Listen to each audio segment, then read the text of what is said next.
नमस्कार, आप देख रहे हैं हल्ला बोल। आपके साथ मैं हूं अंजना ओम कश्यप। लॉकडाउन को लेकर अब सियासत जोर पकड़ने लगी है। खुलकर भले ही ना हो, लेकिन दबी जुबान में ही सही पक्ष और विपक्ष आमने सामने दिखाई देते हैं। मजदूरों और छात्रों का नाम लेकर कांग्रेस सरकार पर निशाना साध रही है।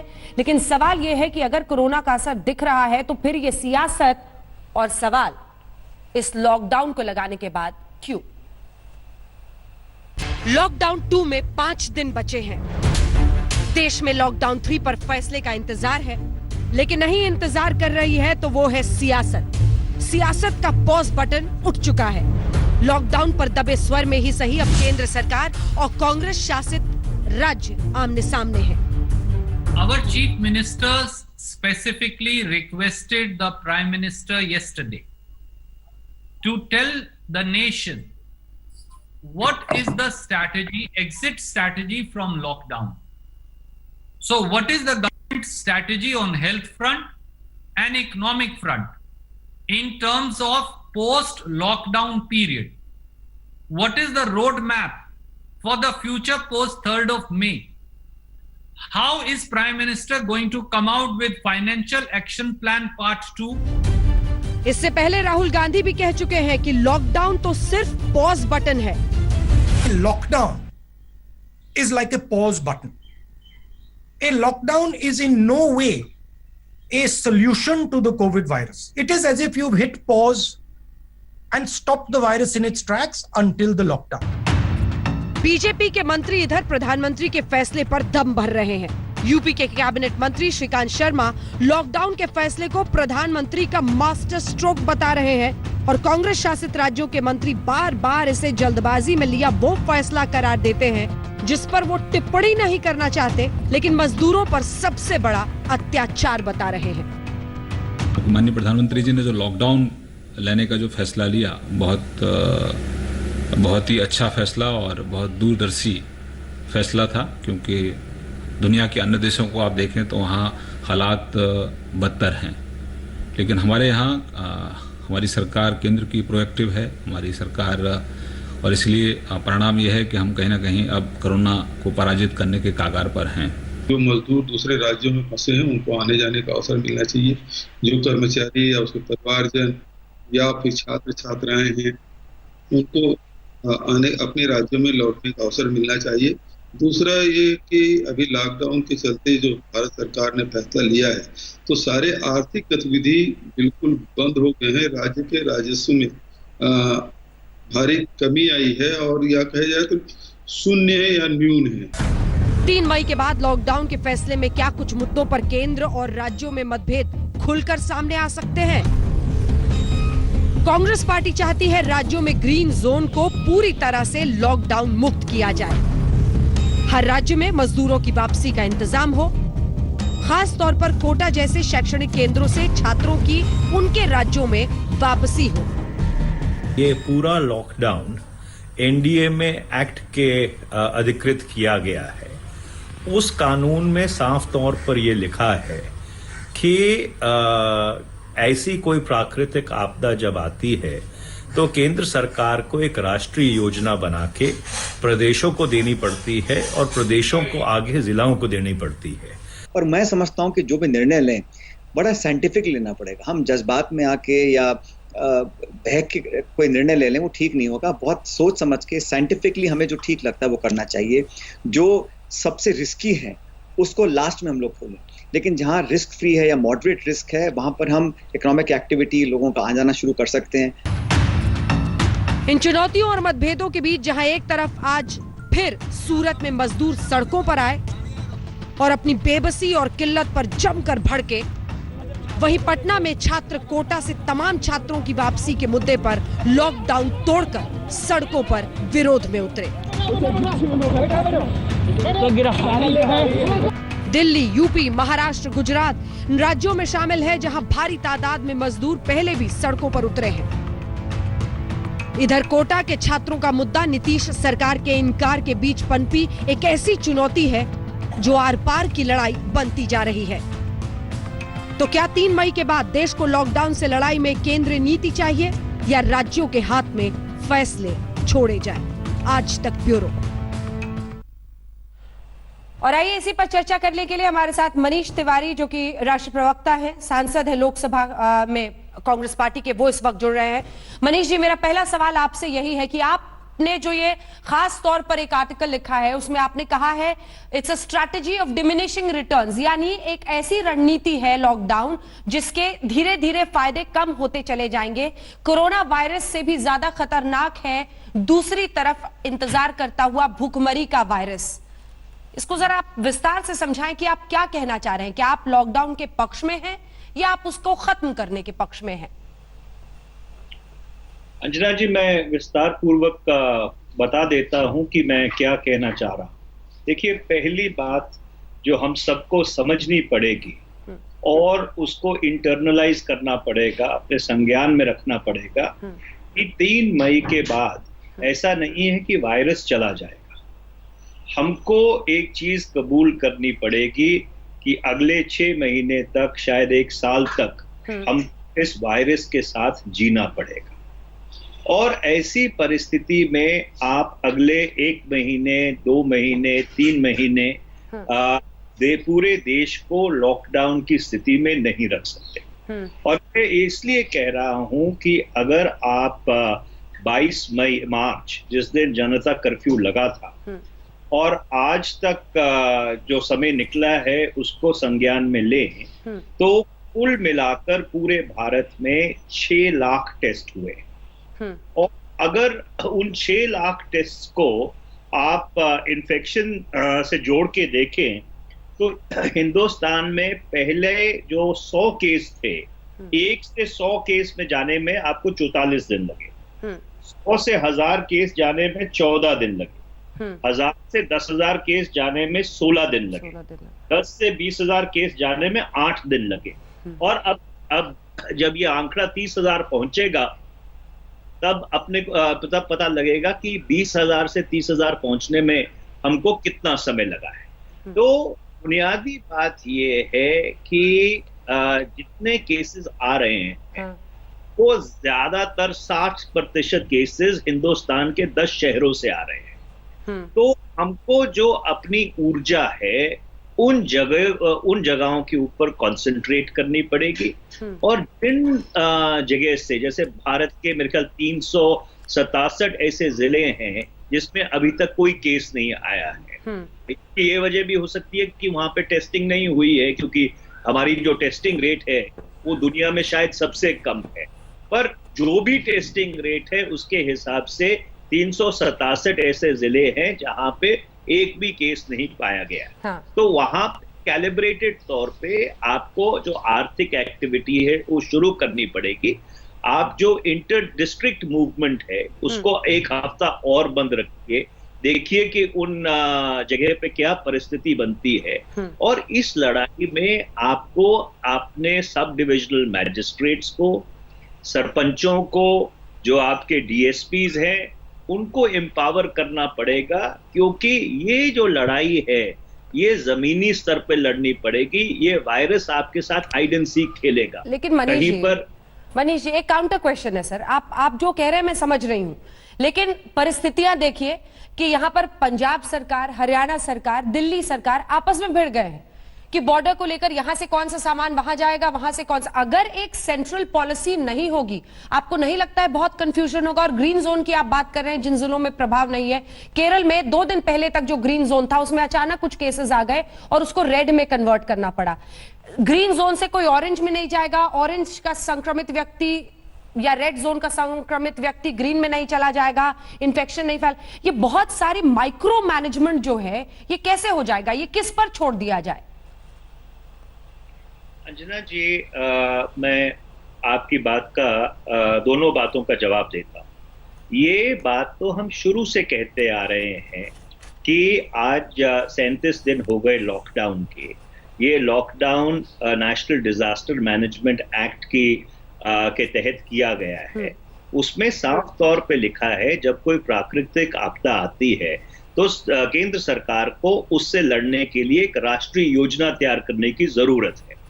हम केंद्र सरकार से निरंतर और लगातार ये पूछते आए हैं कि आपने कौन सी राष्ट्रीय योजना तैयार की है, उसका क्या मसौदा है, क्योंकि जब तक राष्ट्रीय योजना नहीं बनती तब तक आपके राज्यों की योजना नहीं बन सकती, और जबकि तक राज्यों की योजना नहीं बनती तो जिलाओं की योजनाएं नहीं बन सकती, क्योंकि हर चीज को एक दूसरे में डवटेल होने की जरूरत है। और दूसरी आपकी बात सही है कि आज कोई डिस्ट्रिक्ट या जिला अगर ग्रीन जोन में है तो हो सकता है कल वो ऑरेंज जोन में चला जाए, रेड जोन में चला जाए, आपको उसको बंद करने की जरूरत पड़े।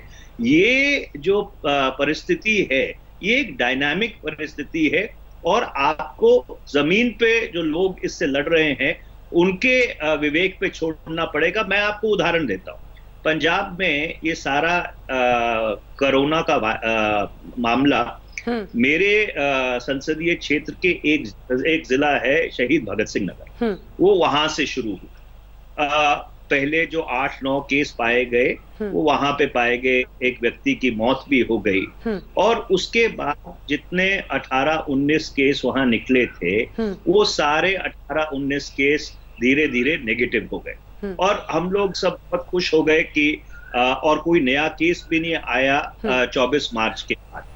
पर अभी 2 दिन पहले एक जम्मू से व्यक्ति वापस आए, वो ट्रक चलाते हैं, उनके कारण 3 नए केस आ गए। तो ये एक अब ये फैसला करना कि भाई वो पूरा गांव क्वारंटीन करना है या उस गांव में कुछ पत्तियां क्वारंटीन करनी है कि उसके आसपास के 10 गांव क्वारंटीन करने हैं, ये फैसला तो केंद्र सरकार नहीं कर सकती। ये फैसला तो वहां पे जो सब डिविजनल मैजिस्ट्रेट है, जो मेडिकल ऑफिसर है, जो डीएसपी है, ये वो आपस में राय मशवरा करके जिला प्रशासन से ये फैसला लेंगे कि इस परिस्थिति में हमको क्या रणनीति अपनानी है। तो अभी भी यही हो रहा है, अभी तो स्थानीय प्रशासन ही ऐसे फैसले ले रहा है। मेरा सवाल आपसे ये है कि 50,000 से ज्यादा लोगों की मौत अमेरिका में हो गई है, हिंदुस्तान में 1000 से भी कम है। क्या आपको नहीं लगता है कि लॉकडाउन का फैसला इसमें महत्वपूर्ण रहा? देखिए अंजना जी, आपकी बात बिल्कुल सही है कि लॉकडाउन का जो फैसला किया गया उससे जरूर जो इन्फेक्शन रेट है वो बढ़ने से रुका है, और ये हो सकता था कि आज 30,000 केस हैं, अगर हम लॉकडाउन ना करते तो ये 3 लाख केस हो सकते थे। सो देयरफॉर ये जो आंकड़े हैं इसके ऊपर कोई भी अनुमान लगाया जा सकता है, पर बुनियादी बात ये है कि आप देश को कितनी देर तक लॉकडाउन में रखेंगे। आपने केरल की बात की, अब केरल इस बात की तैयारी कर रहा है कि जो 6 लाख लोग खाड़ी में फंसे हुए हैं, जो केरल से संबंधित हैं, अब उनको जब वापस लाया जाएगा उनके साथ किस तरह से उनको क्वारंटाइन किया जाएगा। तो ये एक बहुत ही मुश्किल समय है देश के लिए नहीं, पूरी दुनिया के लिए, और इसमें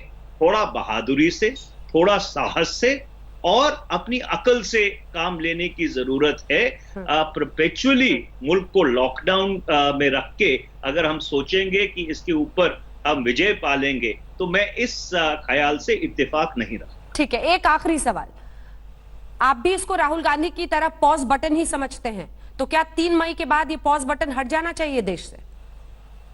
देखिए अंजना जी, जैसे मैंने पहले कहा, देखिए श्री राहुल गांधी ने बिल्कुल सही कहा था कि लॉकडाउन का क्या मकसद है। लॉकडाउन के 2 मकसद हैं कि एक तो जो इन्फेक्शन का स्प्रेड है उसको रोका जाए, और उस दौरान जो आपकी चिकित्सा सेवाएं हैं, हॉस्पिटल्स हैं, डॉक्टर्स हैं, उनको आप इतना सारा सामान मुहैया करवा दीजिए, mask, personal protection equipment, ventilators etcetera etcetera, कि जब परिस्थिति बिगड़े तो उससे वो निपटने के लिए तैयार। अगर आप इस लॉकडाउन को इसी स्वरूप में 3 मई के बाद कंटिन्यू करेंगे तो उसके जो बाकी परिणाम हैं, जो आर्थिक परिणाम हैं, उस चीज कौन निपटेगा। आज भी सरकारी आंकड़ों के अनुसार 46 लाख जो माइग्रेंट्स हैं वो विभिन्न स्टेट्स के कैंप्स में हैं। 99 लाख लोग ऐसे हैं जिनको माइग्रेंट्स, जिनको राज्य सरकार एनजीओ खाना खिला रही हैं। करोड़ों लोग ऐसे हैं जो अभी भी सड़क पे हैं, अपने घर वापस पहुंचने की कोशिश कर रहे हैं, उनमें से कुछ पहुंच गए होंगे। तो ये जो सारी लॉकडाउन हटा दिया जाए 3 मई के बाद, देखिए बहुत एक कैलिब्रेटेड तरीके से, देखिए सबसे पहले तो ये फैसला लेना पड़ेगा कि वो माइग्रेंट्स का क्या करना है। अब पिछले 1 महीने में क्या केंद्र सरकार ने राज्य सरकारों से बात की है? जिन राज्यों से ये माइग्रेंट्स आते हैं उनकी सरकारों और जहां पे रुके हुए हैं उनके बीच कोई वार्तालाप करवाया है कि किस तरह इनको वापस लिया जाएगा, किस तरह इनको क्वारंटाइन किया जाएगा? क्योंकि जब अपने गांव वापस जाएंगे तो ऐसा नहीं है कि गांव में कोई लेने के लिए भी तैयार है। आज जो भारत के 6 लाख से अधिक गांव हैं, वो अपने आप में छोटे छोटे गणतंत्र बने हुए हैं, क्योंकि हर व्यक्ति को अपनी जान की फिक्र है। तो इसलिए एक कैलिब्रेटेड तरीके से, जैसे मैंने कहा, और थोड़ा सा हिम्मत और साहस दिखाते हुए हमको फैसले लेने पड़ेंगे। हमको इस बात को मानना पड़ेगा कि हमको वायरस के साथ जीना सीखना पड़ेगा। बहुत धन्यवाद आपका। मनीष तिवारी हमारे साथ कांग्रेस पार्टी के सांसद नेता मौजूद थे, राष्ट्रीय प्रवक्ता, जिनका ये कहना है हिम्मत के साथ फैसला लेना होगा, हमें इस वायरस के साथ जीना सीखना होगा और कैलिब्रेटेड तरीके से, यानी हम नाप तोल कर ये तय करें कि कैसे अब इस लॉकडाउन से देश को बाहर निकालना है। ये कांग्रेस पार्टी की सोच। आइए चर्चा की शुरुआत करते हैं। सभी खास मेहमान हमारे साथ जुड़ रहे हैं। गौरव गोगोई कांग्रेस पार्टी के नेता प्रवक्ता हमारे साथ जुड़ गए हैं, राजीव रंजन जी प्रवक्ता जेडीयू के हमारे साथ जुड़ गए हैं, अरविंद वाजपेयी जी लोक जनशक्ति पार्टी के नेता हमारे साथ जुड़ गए हैं, प्रेम सिंह चंदूमाजरा जी जो कि सीनियर वाइस प्रेसिडेंट है शिरोमणि अकाली दल के, वो हमारे साथ जुड़ गए हैं, मृत्युंजय तिवारी जी प्रवक्ता आरजेडी के हमारे साथ जुड़ गए हैं। सबसे पहले मैं आपके पास आना चाहती हूँ अरविंद वाजपेयी जी। मनीष तिवारी जी को अगर आप सुन रहे थे, उनका यह कहना है कि अब आपको तमाम राज्यों के साथ मिलकर नाप तोल कर इस लॉकडाउन से निकलने के लिए, हमारे साथ राघव चड्ढा भी आम आदमी पार्टी के प्रवक्ता जुड़ गए। राघव जी स्वागत है आपका भी। अरविंद वाजपेयी जी मेरे सवाल का जवाब दीजिए। मनीष तिवारी ये कह रहे हैं कि आपको अब नाप तोलकर तमाम राज्यों के साथ मिलकर ये तय करना होगा, रणनीति बनानी होगी कि लॉकडाउन से कैसे निकलना है। नहीं, मनीष तिवारी जी तो ये कह रहे थे कि इसको अगर लड़ना है आपको सही तरीके से तो साहस चाहिए, निर्णय लेने की क्षमता चाहिए और कोऑर्डिनेशन चाहिए। तो मैं ये पूछता हूँ, क्या मोदी जी के अंदर साहस नहीं देखा आपने 6 साल में? क्या मोदी जी के अंदर कोऑर्डिनेशन जो कॉम्पिटेंसी है वो नहीं देखी आपने? देखिए, ये कोरोना से लड़ाई है और इसके लिए हमारी सरकार का पूरे तरीके से ये प्रयास है कि किसी तरीके से इसको कंट्रोल किया जाए। और ये डेमोन्स्ट्रेट किया है प्रधानमंत्री जी ने कि लॉकडाउन करने से आंकड़े अगर नहीं करते तो कहां पहुंचते और आप कहां पहुंचे। और आप देख लीजिए, अमेरिका पूरे वर्ल्ड में नंबर 1 है हर चीज में, और क्या हालात हैं। तो इसको डिमोरलाइज करने के तरीके से ना लें। अगर इसको पॉजिटिविटी से लेंगे तो मैं ये जरूर कहूंगा कि हम लड़ाई 100% जीत जाएंगे। लेकिन अगर खाली नेगेटिविटी से लेंगे तो उसमें लगेगा ये कि आप लड़ाई कमजोर कर रहे हैं। देखिए, ये किसने कहा कि भाई 3 तारीख को लॉकडाउन बढ़ेगा? ये तो अभी डिसाइड नहीं हुआ। प्रधानमंत्री जी के पास एक्सपर्ट कमेटियां हैं, एक नहीं कम से कम 100 कमेटियां हैं जो हर सेक्टर को इंडिपेंडेंटली डील कर रही हैं, और वो सारी चीजें जनता को बताई जा रही हैं। देखिए, हमारे पास ये एडमिटेड फैक्ट है कि कोरोना की कोई वैक्सीन नहीं है। हमारे पास ये एडमिटेड फैक्ट है कि हम 130 करोड़ लोगों की टेस्टिंग नहीं कर सकते हैं। हमारे पास ये एडमिटेड फैक्ट है कि हम लॉकडाउन कितना बढ़ा सकते हैं, ये भी हमको देखना होगा। हाँ। नहीं, तो बात मैं ये कहना चाहता हूं कि आप विश्वास रखिए। जब 130 करोड़ जनता विश्वास रख रही है तो आप क्यों नहीं विश्वास रखेंगे? सजेशंस आर वेलकम, इसमें कोई दो राय नहीं है। इन्होंने आर्टिकल लिखा, आर्टिकल पीएमओ ने भी पढ़ा है। आर्टिकल से जो चीजें अच्छी निकलेंगी जरूर ली जाएंगी। सोनिया गांधी मेल करती हैं, उसको भी पढ़ा जाता है, लेकिन उसको नहीं पढ़ा जाएगा कि आप कहते हैं जी पॉज हो गया है। गलत बात है, ये गलत बयानी है। पॉज नहीं हुआ है, ये पूरी तरीके से कोरोना की लड़ाई जीतने की तरफ एक सफल प्रयास है। इसको आप डिनाई नहीं कर सकते। गौरव गोगोई जी। अंजना जी, आज जो वर्ल्ड हेल्थ ऑर्गेनाइजेशन है, अंतर्राष्ट्रीय स्वास्थ्य संगठन, उस संगठन ने भी यही कहा है कि लॉकडाउन अकेले उपाय नहीं। लॉकडाउन के साथ अगर हम टेस्टिंग और ट्रेसिंग नहीं करेंगे तब हम कोरोना वायरस पे विजय लाभ नहीं करेंगे। तो लॉकडाउन बेशक भारत के नागरिकों के कारण आज सफल हुआ है। लॉकडाउन के नियम पालन करे गए हैं लगभग 90%, लेकिन टेस्टिंग कहाँ, ट्रेसिंग कहाँ? आज आप खुद देखिए कि लॉकडाउन के बाद आज हमारी मृत्यु की संख्या कितनी बढ़ चुकी है, लगभग 1000 तक छूने के आई है, 30,000 केसेस बढ़ चुके हैं। तो राहुल गांधी जी और स्वास्थ्य जो संगठन है यही कह रहे हैं कि टेस्टिंग और ट्रेसिंग करना है। टेस्टिंग में क्या हुआ कि हमने देखा जो हमने किट चाइना से लाए उसको तो हमने 3 गुना ज्यादा पैसे दिए भारत सरकार ने, और वो जो भी टेस्ट किट लाए गए उस टेस्ट के सारे वो नाकामयाब हुए। तो जो कितना समय नुकसान हुआ, ये समय में हम टेस्टिंग कर पाते, ये समय में कितने केसेस है वो निकाल पाते, पर नहीं हो रहा। लेकिन वो सरकार का कहना है, सरकार का एक काउंटर क्वेश्चन है, सरकार का कहना है कि हमने टेस्टिंग भी बढ़ाई है, हमने पूरी तैयारी भी कर ली है, चाहे वो लैब्स हो, प्राइवेट लैब्स हो, हमने अस्पताल में कितने क्वारंटीन बेड्स चाहिए, इंस्टीट्यूशनल क्वारंटीन कैसे हो, इन सब की तैयारी इतने दिनों में कर ली है। मेरा सवाल आपसे ये है कि अगर लॉकडाउन पॉज बटन है, चलिए छोड़ देते हैं इस पॉज बटन को, तो क्या करना चाहिए ऐसे में मुल्क में? क्या आपको लगता है कि परिस्थितियां जिस तरह की है, जिस तरह का पॉपुलेशन डेंसिटी, जनसंख्या घनत्व है भारत का, हमें लॉकडाउन बिल्कुल हटा देना चाहिए, जरूरत नहीं है इसकी? देखिए अंजना जी, उद्देश्य क्या है? उद्देश्य लॉकडाउन के मिला हुआ नहीं है। उद्देश्य यह है कि कोरोना वायरस के कारण एक और व्यक्ति की मृत्यु ना हो। उद्देश्य लक्ष्य क्या है कि कोरोना वायरस के जो केसेस की संख्या है वो और ना बढ़े, लेकिन हम देख रहे हैं कि मृत्यु की संख्या बढ़ी है। तो जब तक हमारी एक और व्यक्ति की मृत्यु नहीं होती तब तक हमको संघर्ष करना होगा। तो लेकिन क्या तब तक हम लॉकडाउन में रहेंगे? आज आप देख रहे हैं कि विभिन्न प्रदेशों में, अगर आप महाराष्ट्र का उदाहरण ले ले, राजस्थान का उदाहरण ले लें, तो राजस्थान के हर जिलों में केसेस की संख्या नहीं है, कुछ जिलों में केंद्रित है। भारत के हर प्रदेश में केसेस बढ़ नहीं रहे, कुछ प्रदेशों में ज्यादा केसेस है, महाराष्ट्र में है, उत्तर प्रदेश में है, पश्चिम बंगाल में बढ़ रहे हैं, गुजरात में बढ़ रहे हैं, मध्य प्रदेश में बढ़ रहे हैं। तो उन प्रदेशों की रणनीति और एक मणिपुर या असम या गोवा जहां पे केसेस की संख्या बहुत कम है, इन दोनों प्रदेशों की रणनीति अलग होनी चाहिए। तो इसीलिए मैं कहता हूं कि लॉकडाउन से मापदंड नहीं है। आपका यही सवाल प्रेम सिंह चंदूमाजरा जी, क्या अलग अलग राज्यों की नीति होनी चाहिए? अच्छा, किसी वजह से उनसे फोन हमारा संपर्क कट गया है।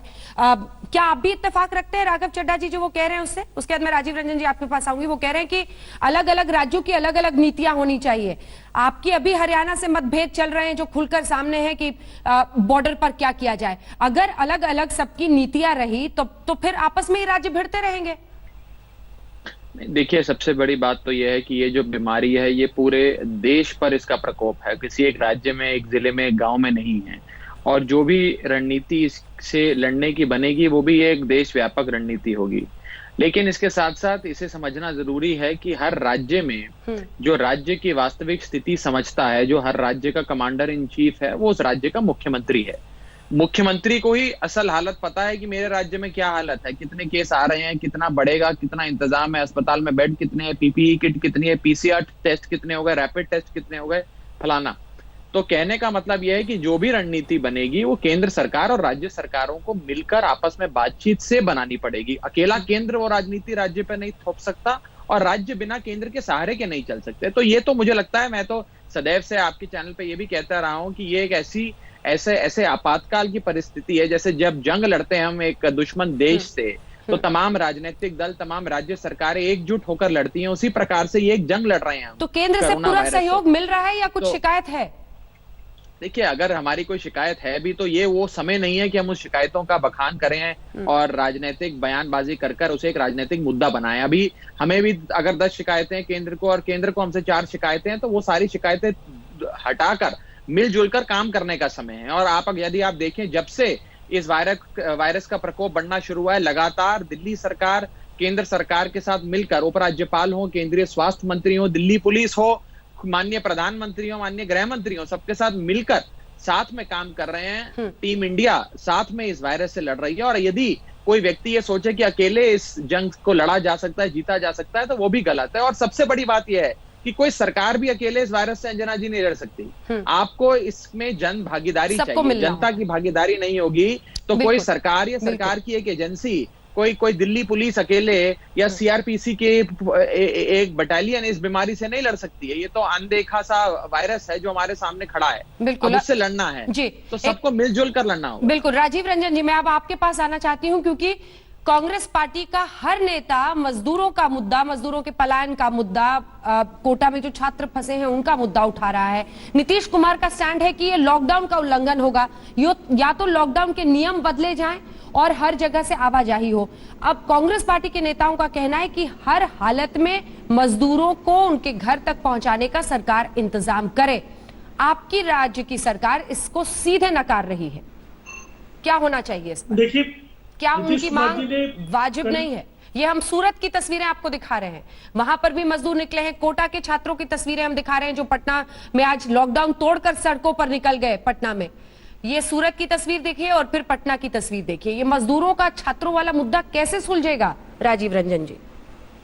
देखिए, सूरत में 11 अप्रैल से 15 अप्रैल के बीच कई घटनाएं हुई, लेकिन सूरत से मजदूर क्यों वापस आना चाहते हैं ये भी समझने की जरूरत थी। वो बराबर ये मांग कर रहे थे कि उनको जो खाना दिया जा रहा है, जो भोजन उन्हें मुहैया कराया जा रहा है, वो नजदीक के जगहों पर दिया जाए। खाना का जो भोजन की गुणवत्ता को सुनिश्चित किया जाए और साथ साथ उनका जो बकाया है कारखाना मालिकों के पास, उनको वो पैसे दिए जाए जिससे कि वो इस संकट की घड़ी में अपना पालन पोषण कर सके। ये संभव नहीं है तो हम लोगों को बिहार जाने दिया जाए या दूसरे राज्यों के जो माइग्रेंट्स थे उन्हें उन स्टेट्स में जाने की वो अनुमति चाहते थे। तो इसका अर्थ बिल्कुल साफ है।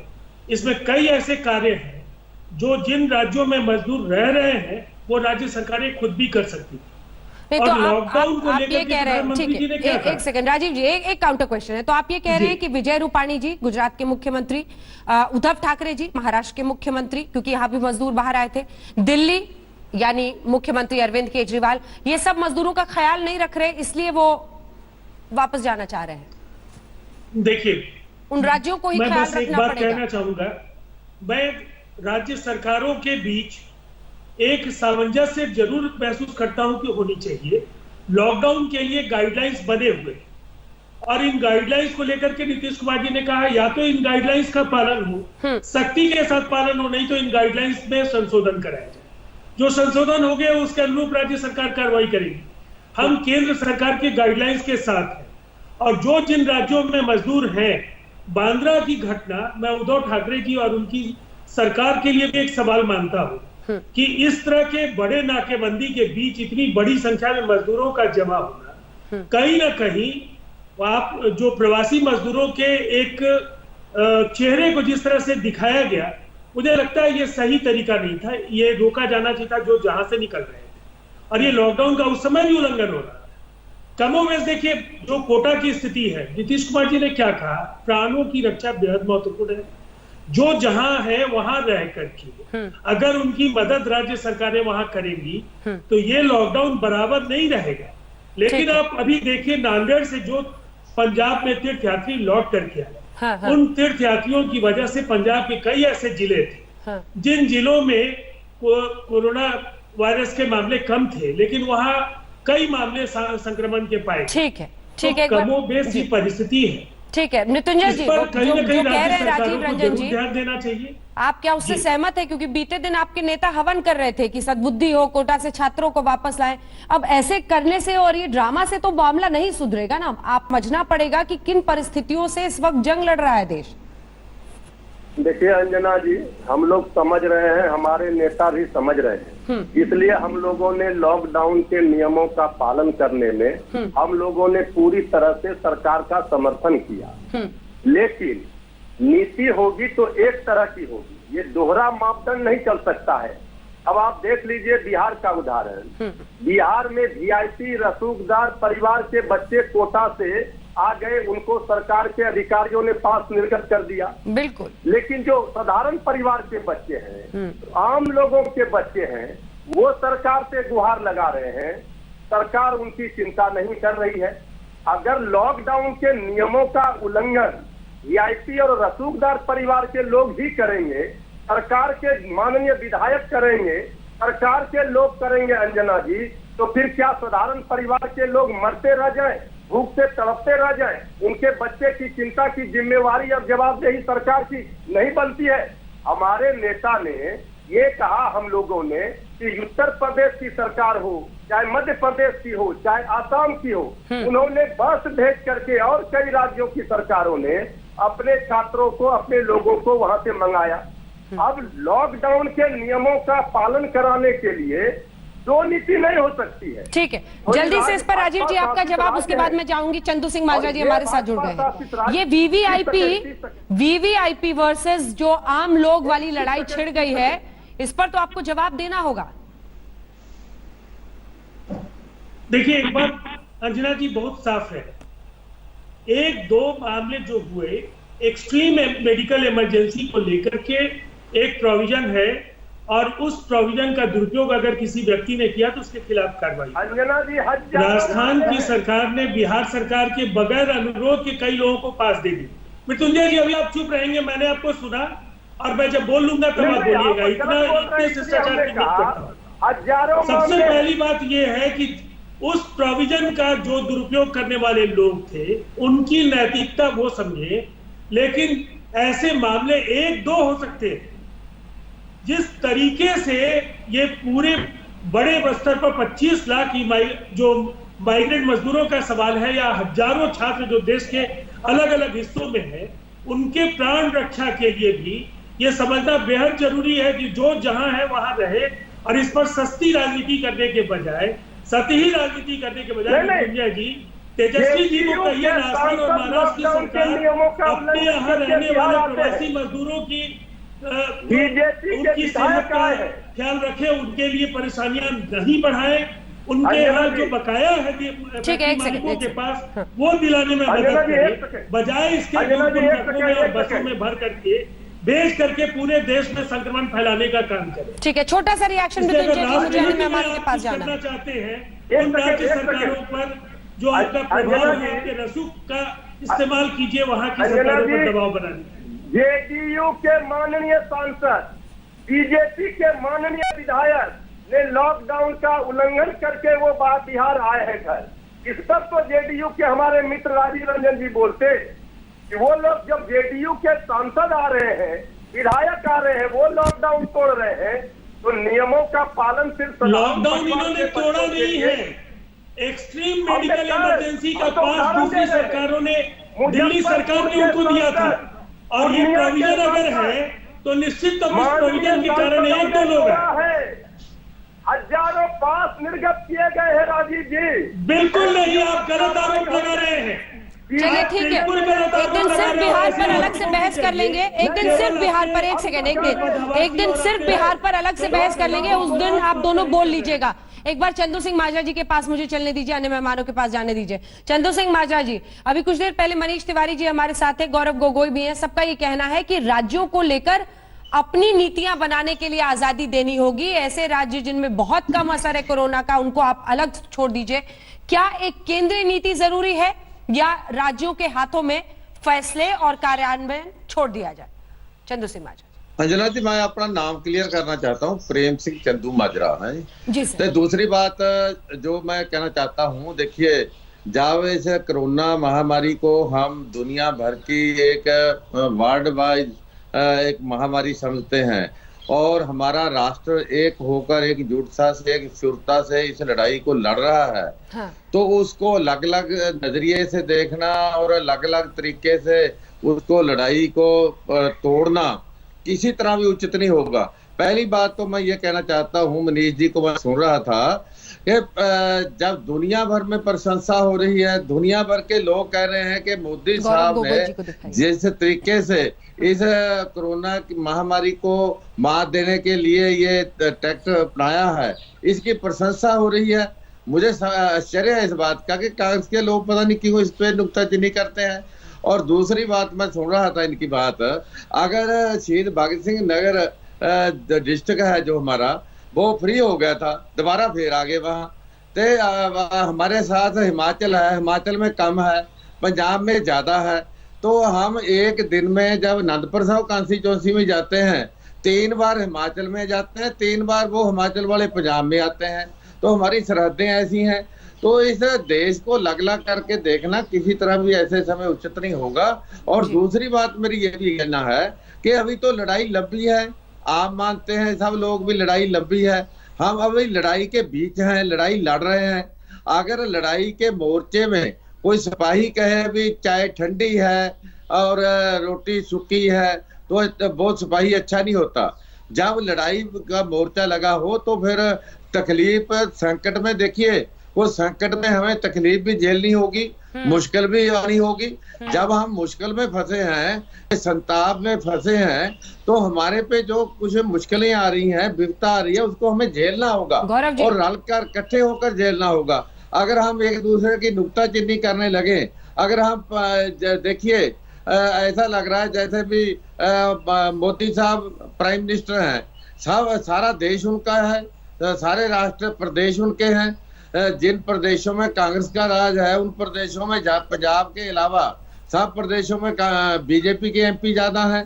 तो इसलिए इसको लग लग करके देखना मैं समझता उचित नहीं है। और ऐसे समय जब हम लड़ाई के बीच हों तो उसको थोड़ा सा लड़ाई को कमजोर करने की बात होती है। जहां तक 3 मई के बाद की प्लान की बात है, मोदी साहब निचले लेवल तक, सरपंच लेवल तक लोगों के साथ राब्ता कर रहे हैं, विपक्ष के साथ राब्ता कर रहे हैं और एक्सपर्ट के साथ राब्ता कर रहे हैं। तो सबको पूछकर राब्ता बनाकर फिर ही कोई फैसला ले रहे हैं। और जितनी बढ़िया कोऑर्डिनेशन चल रही है, मैं समझता हूँ उसके कारण ही नतीजे अच्छे निकल रहे हैं, उसके कारण ही दुनिया भर में प्रशंसा हो रही है। तो एक पार्टी उसको नुक्ताचीनी के तौर पे उसको मैं समझता हूँ हमारी छवि को दुनिया भर में जो अच्छी बन रही है उसको कमजोर किया जा रहा है। मजदूर की बात को उछाल कर मैं समझता हूँ कि ये एक एक्साइट करने वाली बात है, उनको उकसाने वाली बात है। तो समझाने की जरूरत है कि भाई इस विपदा के समय अगर कोई दुख झेलना भी पड़े तो झेल लो, मगर राष्ट्र को बचाइए और समाज को बचाइए। जी गौरव जी जवाब दीजिए। वो कह रहे हैं कि पूरे विश्व में छवि हो रही है, हिंदुस्तान का लोग लोहा मान रहे हैं, आप लोग नुक्ताचीनी करके लड़ाई को कमजोर कर रहे हैं। पीएम चीफ मिनिस्टर से लेकर तमाम विपक्षों, तमाम पार्टियों के नेता के साथ, सरपंचों के साथ, सबके साथ बातचीत कर रहे हैं। अंजना जी, मैं दोबारा स्पष्ट कर देता हूं कि हमारी दल की मांग क्या रही है। हमारी दल की मांग रही है कि किसानों की मदद मिलना चाहिए। हमारी दल की मांग रही है कि टेस्टिंग होनी चाहिए। हमारी दल की मांग है कि मजदूरों को मदद मिलनी चाहिए। हमारी दल की मांग है कि जो छोटे और मध्यम वर्ग के जो इंडस्ट्रीज है, माइक्रो स्मॉल मीडियम इंडस्ट्रीज है, उनको सहायता मिलना चाहिए। हमारी मांग यह है कि राज्य सरकार को आज उनको कोरोना वायरस से लड़ने के लिए उनको मदद करनी चाहिए, टेस्टिंग किट उनको मिलना चाहिए। उनको उनके जो स्टेट के जो फाइनेंसेस कम हो गए हैं, उस स्टेट को वित्तीय स्तर पर और मदद मिलना चाहिए। मुझे नहीं लगता कि इस किसी भी मांग को आप किसी राजनीतिक रूप से आप देख सकते हैं। ये सारी मांग मुझे लगता है जायज है, सकारात्मक है। और कांग्रेस पार्टी हमेशा कहती है कि इस जंग में, इस आंदोलन ने, ये सिर्फ एक सरकार का आंदोलन नहीं है, ये एक जन आंदोलन है। और आज अगर भारत में लॉकडाउन सफल हुआ है तो वो भारत के नागरिकों की संयम और सहन शक्ति के कारण सफल हुआ है। लेकिन हर नागरिक के संयम और सहन शक्ति की भी एक सीमा होती है, उसकी हम परीक्षा नहीं लेनी चाहिए। तो इसलिए मजदूरों को जितने कठिनाइयों में है, उस कठिनाइयों को हम उसको समझने की कोशिश करनी चाहिए। आज छोटे मध्यम वर्ग की जो इंडस्ट्रीज हैं, व्यापार है, उनके कठिनाइयों को समझने की कोशिश करनी चाहिए। गौरव गोगोई है, चाहे मैंने आपके बीच में मैंने आपको टोका नहीं। जी, मैं तो एक बात की तो दाद दूंगा, आज ना टोका। मैं आपके बीच में मैंने आप टोका नहीं। अंत में मैं बोलना चाहूंगा कि ये कोरोना वायरस की जो जीत की लक्षण क्या है, देना चाहूंगा, जीत की लक्षण ये है मनीष तिवारी जी को भी दाद देना चाहूंगा। ठीक है, गौरव गोगोई जी पूरा कर रहे हैं, लास्ट लाइन बोल रहे हैं, गौरव जी बोलिए। जीत की मापदंड ये है कि जब कोरोना वायरस से एक और व्यक्ति की मृत्यु नहीं होगी। अंतर्राष्ट्रीय सरकार हमारी निंदा करे या हमारी प्रशासन करे, फतेह तब होगी जब कोरोना वायरस से एक और व्यक्ति की मौत नहीं होगी और भारत की जो अर्थव्यवस्था है वो वापस सड़क पे आएगी। अरविंद वाजपेयी, देखो हम तो इनको दोनों को दाद देंगे, गौरव गोगोई जी को भी, मनीष तिवारी को। इन्होंने एक बात बड़ी स्पष्ट गोई से मानी कि लॉकडाउन से हमको सफलता मिली है। अब आइए दूसरी बातों पे, क्या हमारी सरकार मजदूरों का ध्यान नहीं रख रही है? क्या हमारी सरकार किसानों को हमने पैसे नहीं दिए? क्या हमारे किसानों से खरीद के लिए हमने राज्य सरकारों के साथ बैठ के एक नीति बना के खरीद फरोख्त नहीं चल रही है? क्या एमएसएमई के लिए हम पैसे का ऐलान करने वाले नहीं हैं? क्या हमने रेपो रेट नहीं घटाए? देखिए, हम सारी चीज़ों का ध्यान रख रहे हैं। देखिए, इतनी सेंसिटिव सरकार है, प्रधानमंत्री मोदी 24/7 एक एक चीज माइन्यूटली स्क्रूटनाइज करते हैं, एक एक मुख्यमंत्री से बात करते हैं। उन्होंने कहा जब मर्जी आप बात करिए। देखिए, आप इतनी चिंता आपकी नहीं है जितनी चिंता हम है, बिकॉज सत्ता में हम लोग बैठे हुए हैं। हम समाज के हर वर्ग को साथ लेकर चल रहे हैं और ये दुविधा का पीरियड है, ये एक बिल्कुल महामारी का संकट है। इसमें मजदूरों को सबसे बड़ा दुख है, गरीब आदमियों को अपना दुख है, अमीर आदमियों का अपना दुख है, मिडिल मैन का अपना दुख है। देखो, ये थोड़ा बहुत तो सहना पड़ेगा।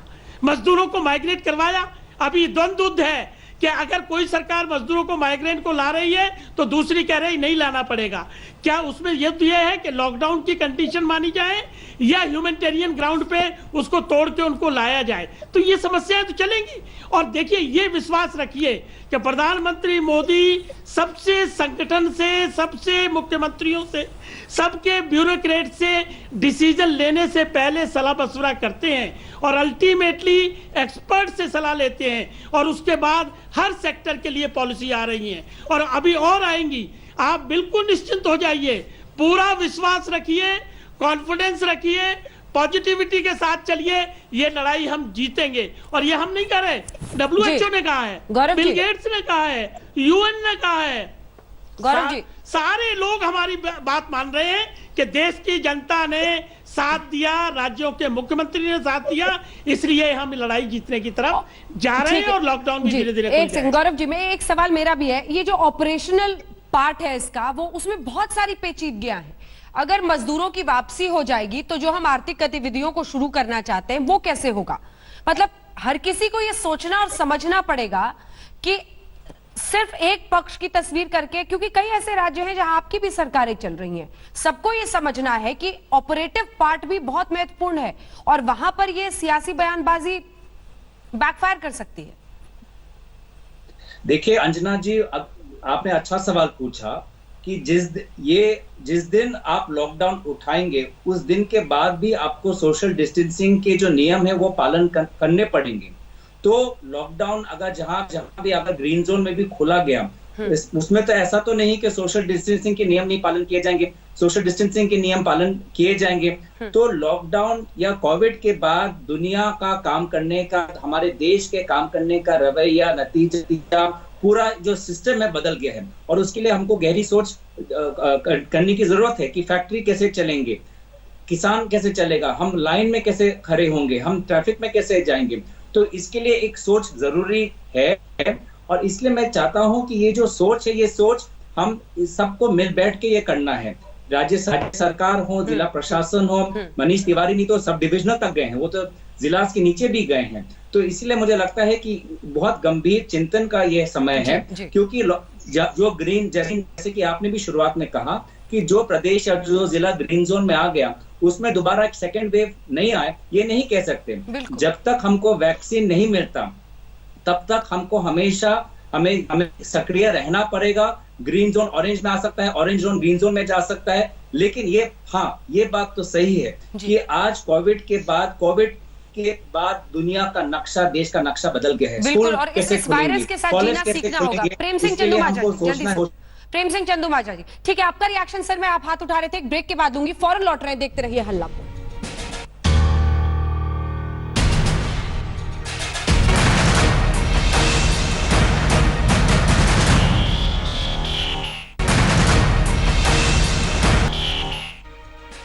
प्रेम सिंह चंदूमाजरा जी, आप ही के रिएक्शन से शुरुआत करूंगी कि गौरव गोगोई जी कह रहे हैं कि वो सहयोग करने के लिए तैयार हैं, लेकिन विपक्षी पार्टियां, जो दूसरी पार्टियों के शासित राज्य हैं, उनकी बातों को भी केंद्र सरकार को सोचकर एक नीति बनानी होगी। हेलो जी, प्रेम सिंह चंदूमाजरा जी, आवाज आ रही है सर?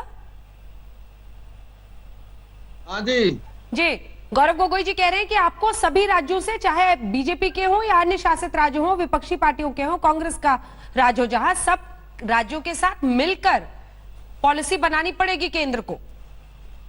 देखिए, पहले मैं तो यही गौरव जी से जानना चाहता था कि अब तक जो पॉलिसी बनी है सबको कॉन्फिडेंस में लेकर अभी अभी तो सब देश के जितने प्रदेशों के मुख्यमंत्री हैं, कांग्रेस हो किसी पार्टी के हो, उनको पूछकर प्रधानमंत्री ने थर्ड जो फेज है उसके लिए जानना चाहा। हमारे यहाँ पंजाब के मुख्यमंत्री एमएलए के साथ बात करते हैं, केवल कांग्रेस के एमएलए के साथ करते हैं, विधायकों के साथ। माननीय प्रधानमंत्री जब बात करते हैं कांग्रेस के मुख्यमंत्रियों के साथ भी करते हैं। मगर हमारा तो ये कहना है कि सब पार्टियों को सहयोग देना चाहिए और एक राष्ट्र की लड़ाई समझकर इकट्ठे होकर लड़ना चाहिए।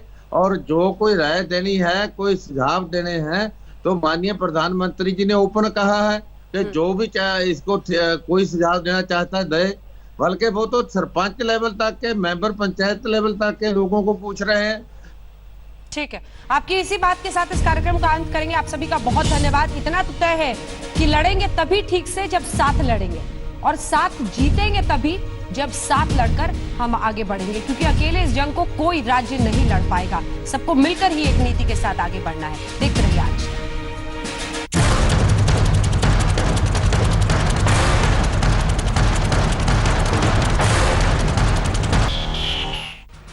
कोरोना में कम से कम सियासत को दूर करो ना। जी हां, कांग्रेस पार्टी और कांग्रेस शासित राज्यों की केंद्र सरकार के साथ लॉकडाउन के मुद्दे पर जो मतभेद सामने आए हैं, उसी पर आप देख रहे थे हल्ला बोल। देखते रहिए आज तक।